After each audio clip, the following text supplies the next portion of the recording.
Today I wanted to talk about transcendental meditation and the Vedic gods.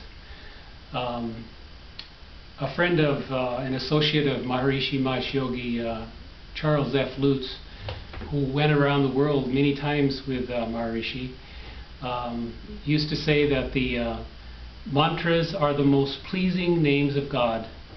And so what does this mean? And what are the Vedic gods?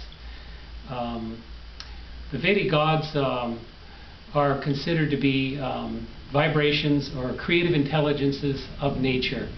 They're formless creative intelligence of nature that exists within you and me and the entire universe. They can be given a form or they can take a form, but basically they're formless creative intelligence that exists in the subtle strata of creation that gives rise to all life. Now the mantras, the TM mantras, are one and the same as the Vedic gods.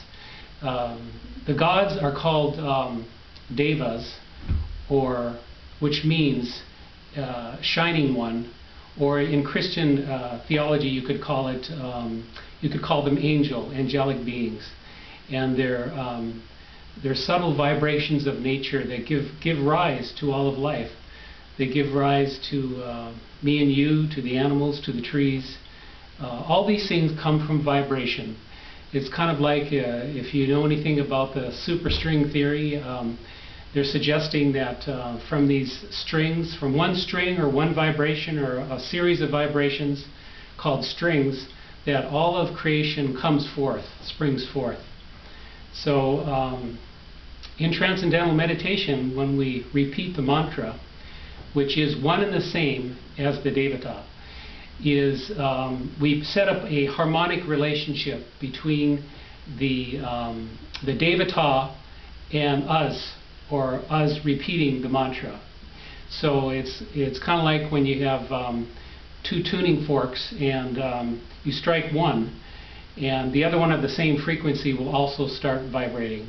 So it's the same sort of harmonic relationship that is set up when you begin to meditate and repeat the mantra.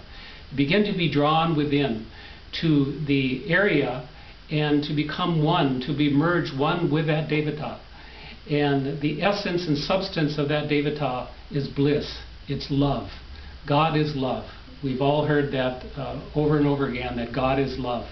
And these devatas are the expressions of that love in its creative process. And we've heard a lot about the Om so-called mantra, or the Maha Mantra Om. And the suggestion there is that this Om vibration is the mother of all sounds, of all mantras. All mantras come from the Maha Mantra Om. And this Om is like that, perhaps that super string which creates all the universe. All the universe comes from sound.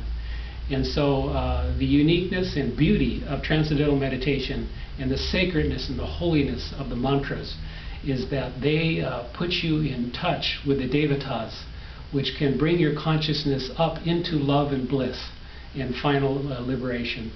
So there's nothing to be ashamed about suggesting that the TM mantras are associated with Vedic gods or the devas or the devatas, because it's one of the most profound and beautiful things that you can imagine and describe and experience. And so that's all I have to say right now about that. Thank you.